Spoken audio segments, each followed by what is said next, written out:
morning mga kakusin. Lulutuin ko po ngayong araw ay kare-kare. Ito pinalambot ko na mga kakusin yung pata. Yan. Tapos, bawang sibuyas. Alamang, nagisa ko na yan mga kakusin. Talong, binalatan ko. Gusto ko may walang balat eh. Binalatan ko. Atsuite.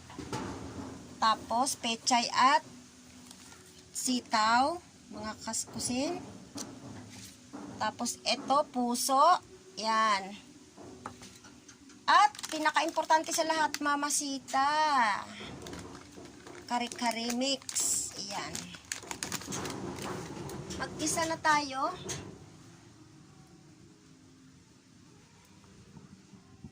Yan. Isahan na natin mga kakusin ang simpleng kare-kare. Simple lang yan mga kakusin, pero masarap yan. Dahil kompleto naman ang ingredients kahit papano.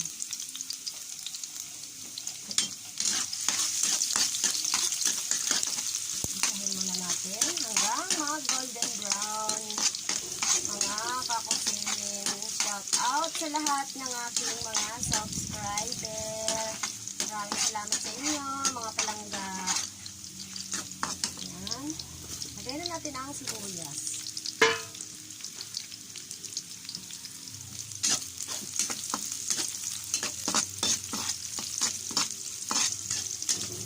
Dadagdag pa rin ako mga kakusin ng kaunting peanut butter, isang kutsara. Kasi parang hindi ako satisfied sa aking kulang yung peanut butter sa kare-kare mix.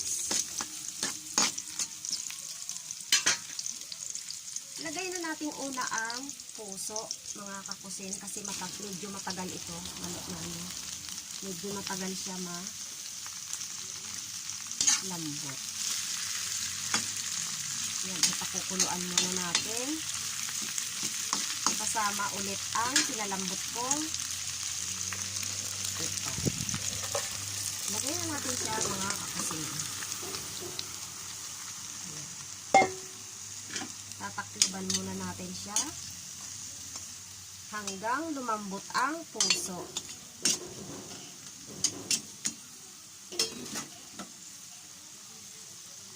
Ngayon nga mga kakusin ay medyo maluluto na ang puso. Ilagay na natin ang sitaw.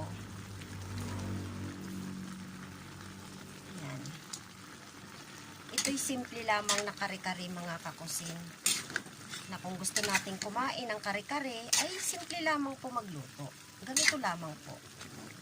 So, lagyan na natin mga kakusin ng paminta. Hindi na natin kailangang bumili pa ng mahal or saan pa tayo pupunta. Tayo ay magluto na lamang po ng simple. Konting asin at anato sauce or atsuete pala.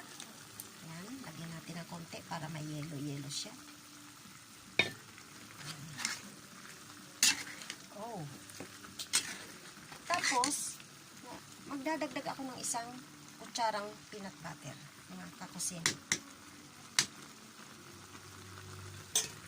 Para mas masarap.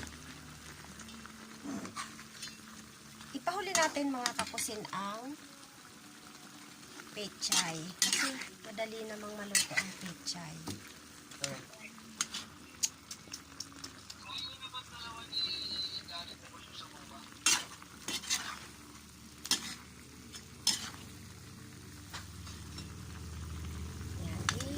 Aduhin natin mga kakusin ang haluin natin para mapailalim yung sitaw.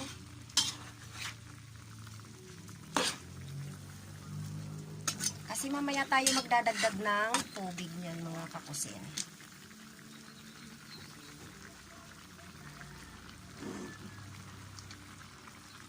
Ito ay simpleng kare-kare lamang pero masarap mga kakusin. Piliin nyo po yung paa ng baboy na nasa unahan. Mas masarap po yun. Yan.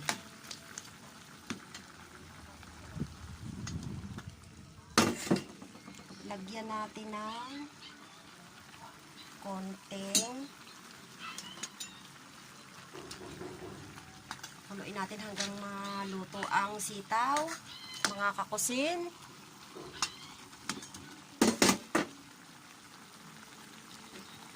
Takpan muna natin mga kakusin para maluto ang sitaw. At ngayon mga kakusin ay ilagay na natin ang talong. Yan. Ang talong mga kakusin ay dahil gusto ko ng binalatan ay binalatan ko ang talong. Kasi mas masarap ang talong mga kakusin kapag binabalatan. Talong mga kakusin kapag binabalatan. Huwag nating sabay-sabayin ang ilagay ang ating gulay mga kakusin kasi maluluto silang maigi, madudurog, pangit po.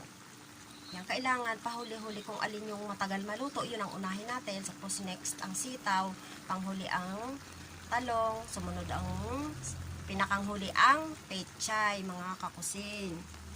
Yan. Ilagay na natin mga kakusin ang mamasitas kare-kare.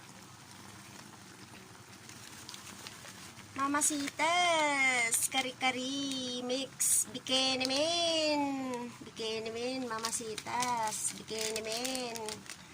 Tuwing ako'y magluluto, ay hindi pwedeng wala ang product na ito, mga kakusin. Bikinimin, ay halo-haloin na natin. Haluin na natin.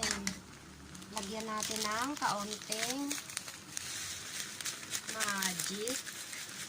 Ayan. At kaunting tubig. Ayan. Konti lang, konti. Ayan na, oh. Yummy na. At ito na nga mga kakusin, ilalagay na natin ang pechay. Ayan.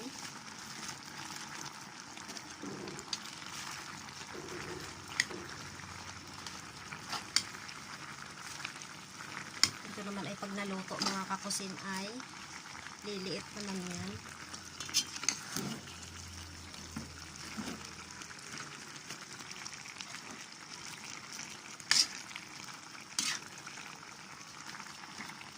Takpan muna natin siya mga kakusin. At lagyan natin ng kaunting alamang para magkalasa pa siya. Yan.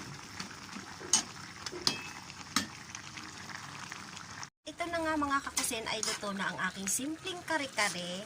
Yan. Nako, super sarap mga kakusin. Sa amoy pa lang panalo na. O, ayan.